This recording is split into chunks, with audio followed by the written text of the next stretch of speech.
moment something opens. You are new, all through. You see the same unsame world with fresh eyes. This universe-renewing power comes by grace, not logic. Whatever you do, or wherever you are, seems to make little difference. It doesn't make sense. It makes you. Zen has many classic texts, of which this next work is one.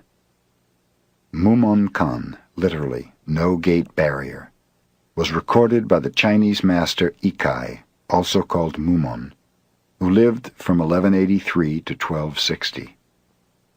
The work consists of narrated relationships between ancient Chinese teachers and their pupils, illustrating means employed to sublimate the dualistic, outgoing, generalizing, intellectualizing tendencies of students in order that they might realize their true nature.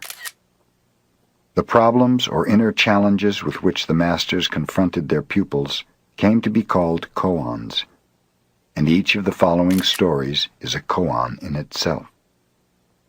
The stories use slang freely to actualize the highest teaching, the seeing into one's being. Occasional instances of apparent violence might be better interpreted as vigor and earnestness. None of the stories make any pretense at logic. They are dealing with states of mind rather than words.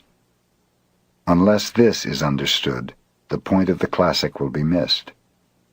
The whole intent was to help the pupil break the shell of his limited mind and attain a second, eternal birth, satori, enlightenment. Each problem is a barrier. Those who have the spirit of Zen pass through it. Those who live in Zen understand one koan after another, each in his own way, as if they were seeing the unseen and living in the illimitable. Zen masters used koans to stop their students' word drunkenness and mind wandering. When they had the student meditate on a koan, this was another way of saying, don't waste your life merely sensing. Channel thought and feeling to one purpose, and then let it happen. Has this art of turning on one's light been lost? It needn't be if you put your mind and all else you have to it. If the leaders of mankind were more aware, when by chance they come into minor powers, they might exploit others less. These old teachers complimented their students by criticism, blows even. When they praised, it usually meant belittling. This was the custom. They had a deep concern for their pupils, but showed it in presence, not words. They were strong fellows, shockers. They gave questions for which the only answer was one's whole being.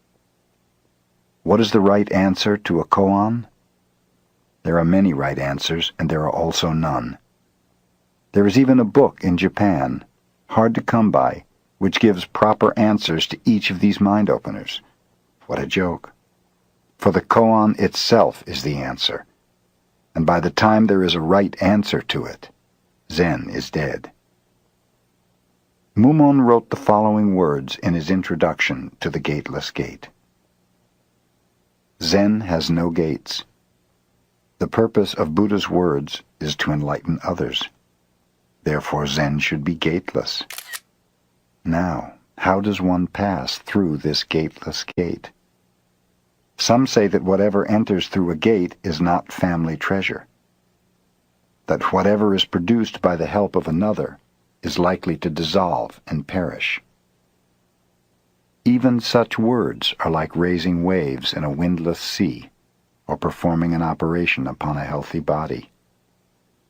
If one clings to what others have said and tries to understand Zen by explanation, he is like a dunce who thinks he can beat the moon with a pole, or scratch an itching foot from the outside of a shoe. It will be impossible after all.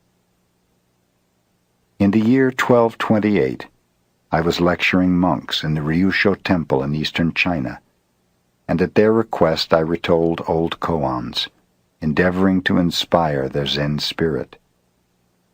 I meant to use the koans as a man who picks up a piece of brick to knock at a gate, and after the gate is opened, brick is useless and is thrown away. My notes, however, were collected unexpectedly, and there were 48 koans, together with my comment in prose and verse concerning each, although their arrangement was not in the order of the telling. I've called the book The Gateless Gate, wishing students to read it as a guide. If a reader is brave enough and goes straight forward in his meditation, no delusions can disturb him. He will become enlightened just as did the patriarchs in India and in China, probably even better. But if he hesitates one moment, he is as a person watching from a small window for a horseman to pass by, and in a wink he has missed seeing. The great path has no gates. Thousands of roads enter it. When one passes through this gateless gate, he walks freely between heaven and earth.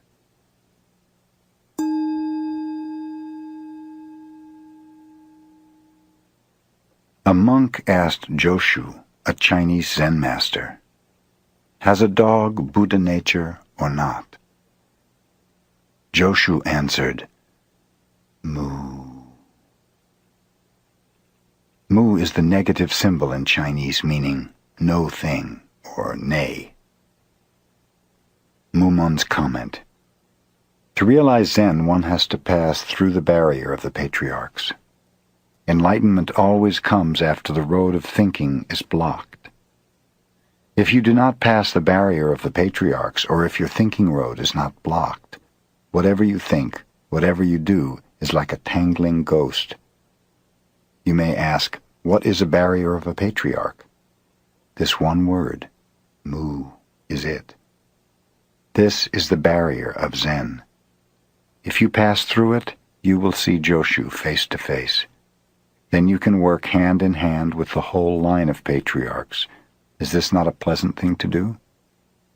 If you want to pass this barrier, you must work through every bone in your body, through every pore of your skin filled with this question, what is Mu? And carry it day and night. Do not believe it is the common negative symbol meaning nothing. It is not nothingness, the opposite of existence. If you really want to pass this barrier, you should feel like drinking a hot iron ball that you can neither swallow nor spit out. Then your previous lesser knowledge disappears. As a fruit ripening in season, your subjectivity and objectivity naturally become one. It is like a dumb man who has had a dream. He knows about it, but he cannot tell it. When he enters this condition, his ego shell is crushed, and he can shake the heaven and move the earth. He is like a great warrior with a sharp sword. If a Buddha stands in his way, he will cut him down. If a patriarch offers him any obstacle, he will kill him, and he will be free in his way of birth and death. He can enter any world as if it were his own playground. I will tell you how to do this with this koan. Just concentrate your whole energy into this Mu, and do not allow any discontinuation. When you enter this Mu and there is no discontinuation, your attainment will be as a candle burning and illuminating the whole universe. Has a dog Buddha nature? This is the most serious question of all. If you say yes or no, you lose your own Buddha nature.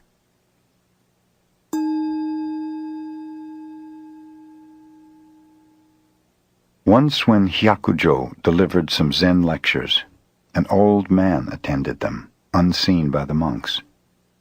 At the end of each talk, when the monks left, so did he. But one day he remained after they had gone, and Hyakujo asked him, "Who are you?" The old man replied, "I am not a human being, but I was a human being when the Kashyapa Buddha preached in this world. I was a Zen master and lived on this mountain. At that time, one of my students asked me whether or not the enlightened man is subject to the law of causation. I answered him. The enlightened man is not subject to the law of causation. For this answer, evidencing a clinging to absoluteness, I became a fox for 500 rebirths, and I am still a fox. Will you save me from this condition with your Zen words and let me get out of a fox's body? Now, may I ask you, is the enlightened man subject to the law of causation?